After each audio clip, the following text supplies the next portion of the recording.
What's up, guys? My name is Gregson. Thanks for tuning in. Welcome to Shifting Lanes. Today is my last day with the Chevy Tahoe, and I was actually just out on an errand run, and I thought it would be a good time for me to talk about the 5 things that I really hate about this car. And hate is a strong word, and I know I title a lot of these videos as 5 things I hate, but honestly, there's a lot of things that are really good about this truck. And before I start with these little kind of nitpicky things, I want to start these videos from now on of if I would buy, the car that I'm reviewing.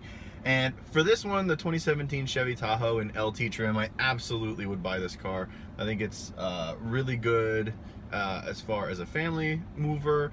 The space is great, the engine's great. There's a ton of room in here. The interior materials are pretty good. The styling is excellent, like I said in the last video. But I just wanted to, start off with the fact that I would buy this car. There are some things that I personally do not like about it, so let's talk about those a little bit. There's no such thing as a perfect car, so let's get into it. And here are the 5 things that I hate about this particular Chevy Tahoe. All right, as I pull out of the parking lot, the first thing I want to mention about this car, and it's a pretty egregious error as far as, errors go. The steering wheel of this particular truck, I've looked online, I haven't found this being a common thing in Tahoes or in any other car that Chevy makes, really. But if you know that this is a common theme or a bad thing that happens in Tahoes normally or historically, please let me know. I'm very interested. The steering wheel is not centered. It is really strange. The seat position looks dead ahead and looks really forward. The steering wheel is offset towards the middle of the truck, which is really strange. If you pan down and look at the steering wheel, it definitely is not centered. I'm sitting dead on in the seat. The bolsters are perfectly centered in my body. My body is perfectly spot on as far as looking straight ahead on the road. The steering wheel is it's offset to the right. I don't understand why this is. Maybe it's just this particular truck was misaligned during manufacturing. I don't know, but it's really weird and I do not like it. If you look at a couple of Lamborghini Murcielago videos, and that's a weird transition to talk about, you'll know that the seats are actually angled towards the center of the car. That's how I feel the steering wheel is in here. It's angled towards the center of the car, and it makes you drive over here instead of over here. It's really, really strange. I don't get it. Someone please explain this to me. Please explain it to me. I don't understand what is going on here, but that is something that is seriously annoying about this car. Second thing that I hate about the Chevy Tahoe is the quality is not great. The interior materials are very nice, like I said before. I think the interior is good overall. There are some things, and this is something that GM gets dinged on a lot by a lot of different journalists. I don't particularly agree with a lot of it. I think that GM has come a long way in the last 10-15 years as far as quality. Sure, there's still some stuff that they cheap out on, but so does Fiat, so does Subaru, so does VW. I mean, so do a lot of car companies.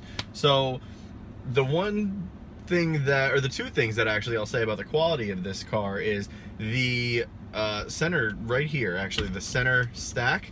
You can actually move the bit of trim above the navigation system, and when you do that, the navigation system itself actually moves. So that is not great. There are also a lot of clicks in here, and this car actually, or this truck, I keep saying car, I'm used to reviewing cars. This truck actually only has, as I cycle through, literally 4,200 miles dead on it. Now that is, all intents and purposes, that is a brand new truck. This day and age, that's a brand new truck. Obviously, it's a 2017. This is literally a brand new truck. There are already clicks. There are already little things here and there that aren't exactly up to snuff. I get that it's a truck. I get that it's going to have vibrations all throughout the body and things are going to come loose. Still, after 4,200 miles, yeah, I don't know. But there are some things that aren't exactly, spot on. So the quality in here is probably the second thing that I wouldn't say is up to par. Third thing, handling. And as I pull away from this light, I will take a right-hand turn, and you can probably see me slide just a little bit. I mean, it's a big truck. I get it, but I've been in big trucks before that have handled better than this. This one's a little wallowy. It's definitely not as bad as the Nissan Armada that Chad has currently, and you'll probably see that in his review video. That thing handles very poorly. This thing handles better, but again, this is a big truck, and for what it is, it handles all right. I think that they could have done a little bit better as far as stiffening up the springs a little bit, to maybe decrease a little bit of body roll. There's a lot of body roll here for the truck. Now, don't think I'm saying this because I'm an enthusiast and I think that this should be a sports car or a sports truck or whatever. For what it is, I think that it's a little bit more wallowy than it should be, and I think they could have done just a little bit more to make it a bit, not enthusiast based, but just a little bit more planted. The steering is light. I mean, it has to be for something this big, but the handling overall, I don't think it's great. It's a good cruiser. This is an outstanding cruising truck. Good on the highway, good on back roads, just kind of like, you know, flowing along. But when you hit any kind of turns, be prepared for some body roll. So not a huge fan of that. Is it you know, dailyable? Is it livable?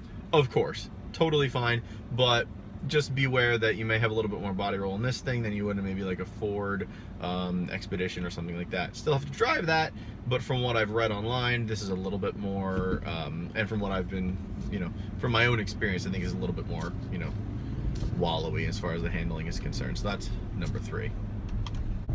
Number 4, I want to talk about the price of this car and a few things specifically. There is a package on this car that adds rear seat TVs. Now that's cool, especially if you have kids, and there's a rear seat you know, center guy right here, but specifically in the Tahoe you can get actually TVs in the headrest, which is really nice. That's an added cost, and this is an added cost too for the center guy. So what I did was I looked up the price of the package, and it's close to $3,000. Now, when you're talking tech packages, $3,000 is a lot, but I mean, you know, it's pretty on par with a lot of car companies these days. When I always go back to my WRX just because Subaru is a well-known brand. They sold me the WRX, and I got the top of the line. I got the limited because I wanted the leather. I wanted a little bit of luxury with the sport. I mean, it's not great luxury because it's Subaru, but it's a little bit. Top of the line, their tech package was basically $1,000. You got HIDs, you got the nav system, and yada yada yada. What happens in here is it's $3,000 for the entertainment package, really is what it is. So with all that said, I went online and found a website called gmpartscenter.net. Now what this website is basically is just GM Parts Center online basically, and what they do is they stock, you know, a lot of these things at cost. So the headrest TVs that I was talking about specifically, they're only $1,700 on the site. So when you basically talk about installation for that, you know, throw on top another $300, let's say, and you're at $2,000. You're saving yourself $1,000 basically just by going online and ordering a part. And if you're gonna buy that part anyway with your truck, just get your truck and then do that, and basically you've saved yourself a ton of money.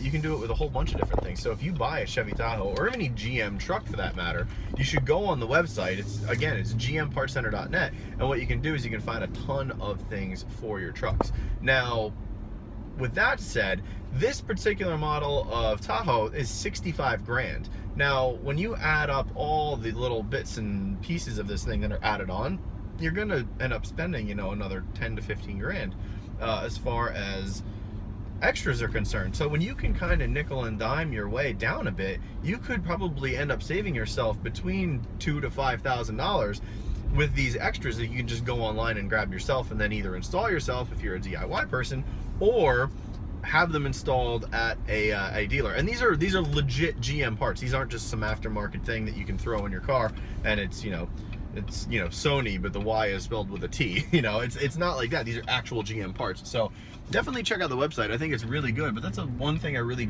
another thing I really kind of dislike about this particular truck is the optional extras are a ton of money, and you're gonna add up value really quick. Whereas you can just go online, find these parts, and install them yourself for a lot cheaper.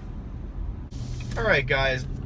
fifth and final thing that I hate about this car, the rear visibility is an absolute joke. It is a joke in this car.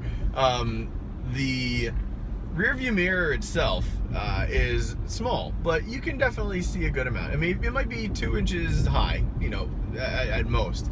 It has auto dimming, which is really nice. The back window is actually ridiculously small for what I'm seeing out back.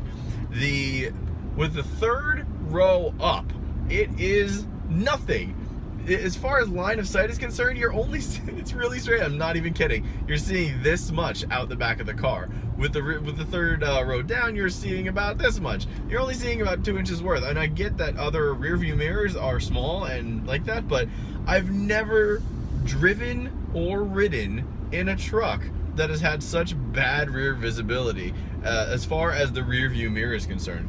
The rear view camera and the side view mirrors, excellent. They're really, really good. The rear view camera has good resolution. It has a really nice wide view. The side view mirrors are big, they're meaty, they look like they have enough, you have enough visibility on the side, which is great. But the rear visibility out the rear view mirror is just terrible, and I don't know why it's designed that way. I would have designed it a little bit different, obviously, but yeah, I don't think it's really that good at all. Alright guys, that is it. This is the end of my Tahoe journey. It hasn't been a long one, it's only been 8 days, but it's been the longest I've ever had a press car. Or a press truck for the, you know, in this scenario. And again, like I said at the beginning of the video, would I buy this thing? Yes, I would. I think it's a great truck. This thing is gonna last forever. Got a great V8 engine. Chevy knows how to do their thing with the V8 engines. It's styled well. I don't think I'd ever get tired of looking at this thing. Tons of space, tons of usability. Interior materials are pretty damn good, except for a couple things that I mentioned. But you know, is everything that I said in this video absolutely livable with this car? Yeah, 100%. I only am doing these to basically give you a little bit of consumer advice to try to, you know, maybe whittle your searches down to a couple of different trucks or even just one.